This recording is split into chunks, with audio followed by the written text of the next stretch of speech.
Ambassador خلیلزاد کا کہنا تھا کہ انہیں ایسا نہیں لگتا کہ انخلا کے بعد افغان حکومت فوراً کسی انحطاط کا شکار ہو جائے گی یا ملک میں حاصل ہونے والی ترقی کا پہیہ واپس مڑ جائے گا۔ انخلا کے دوران طالبان کے کسی ممکنہ حملے کی صورت میں فوجیوں کی مدد کے لیے امریکہ کے 2 B-52 بامرز قطر میں امریکی فوجی اڈے پر اتر چکے ہیں۔ 2 بمبار طیارے اور ایک جنگی بحری جہاز پہلے ہی خطے میں موجود ہیں۔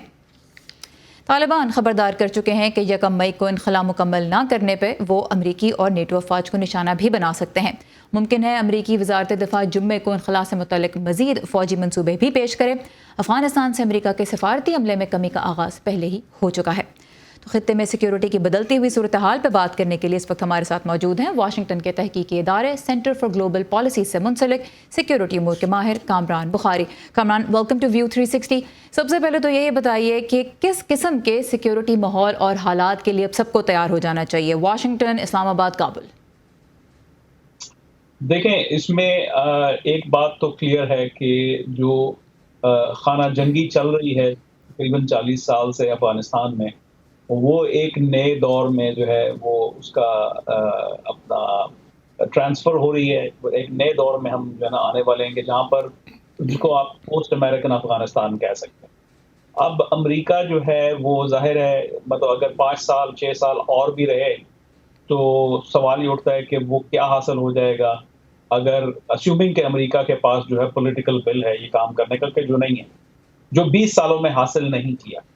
تو اب ظاہر ہے نیا جو دور ہے، جو نیا باب ہے اس کہانی کا، وہ اس میں امریکہ ڈسٹنس سے جو ہے وہ کاؤنٹر ٹیررزم اور کاؤنٹر انسرجنسی کا کام کرے گا، intelligence operation, special operations forces کے تھرو ٹارگیٹڈ ایئر اسٹرائکس اور ڈرون حملے۔ تو اس میں وہ اس کے لیے ضروری نہیں ہے کہ امریکہ جو ہے ملک کے اندر رہے۔ اب ملک کے اندر کیا ہوگا وہ اس میں بیسکلی یہی ہے کہ دیکھنا ہے کہ طالبان اور اس کے جو مخالفین ہیں وہ آیا جو ہے کوئی پاور شیئرنگ اگریمنٹ تک پہنچ سکتے ہیں یا پھر یہ ہے کہ جو ہے لڑائی ایک نیا رخ اختیار کرے گی۔ اب سیکیورٹی جو ہے اس کا برڈن سب سے زیادہ تو افغانستان کی جو اپنی فوج ہے ان کے اوپر پڑ رہا ہے۔ اب امریکہ کا یہی کہنا ہے کہ تکنیکی اور مالی معاونت دی جائے گی افغانستان کی فوج کو، لیکن کیا یہ کافی ہوگی ان کے لیے گیون دیئر کیپیسٹی؟ دیکھیں، کیپیسٹی کے اوپر تو بہت سارے سوالات ہیں۔ آج ہی نیو یارک ٹائمز میں جو ہے خبر ہے کہ 20 سال لگائے امریکہ نے اس فوج کو تیار کرنے میں، لیکن یہ خاصی کمزور ہے اور اس کی کمزوری ٹیکنیکل ہے، ٹریننگ کے لحاظ سے ہے۔ ان کے پاس جو ہے جو اسلحہ ہے اور جو مین پاور ہے اس کی شارٹیج ہے، لیکن سب سے بڑا جو ایشو ہے وہ یہ ہے کہ جو ول پاور ہے لڑنے کے لیے اور جو کیا نام ہے مورائل ہے وہ بہت لو ہے، کیونکہ اس ریاست نے کبھی بھی اپنے آپ کو فعال پیش نہیں کیا، فعال ہونے کا ثبوت نہیں پیش کیا، تو لوگوں کا کانفیڈنس نہیں ہے۔ ابھی کچھ دن پہلے خبر آئی تھی کہ بہت سارے جو وار لارڈز ہیں، جو علاقائی طور پہ جو جنگجو اور کئی دہائیوں سے جو ہے وہ وار لارڈزم میں جو ہے نا حصہ لے رہے ہیں، وہ لوگ اپنی ملیشیا تیار کر رہے ہیں۔ یعنی جو لوگ افغان ریاست کا حصہ بنے تھے امریکہ کے ساتھ مل کے، ان کو خود اس ریاست کی کارکردگی کے اوپر جو ہے اعتماد نہیں ہے، ان کو تحفظات ہیں۔ اگرچہ ہم یہ دیکھتے ہیں کہ بار بار جو افغان حکام ہیں وہ یہی کہتے ہیں کہ ان کی فوج کے پاس یہ صلاحیت ہے کہ وہ ملک کی سرحدوں کا دفاع کر سکے اور طالبان کے خلاف دفاع کر سکے، لیکن جیسا آپ نے بھی ذکر کیا بڑے بڑے سوالات ہیں ان کی کیپیسٹی پہ۔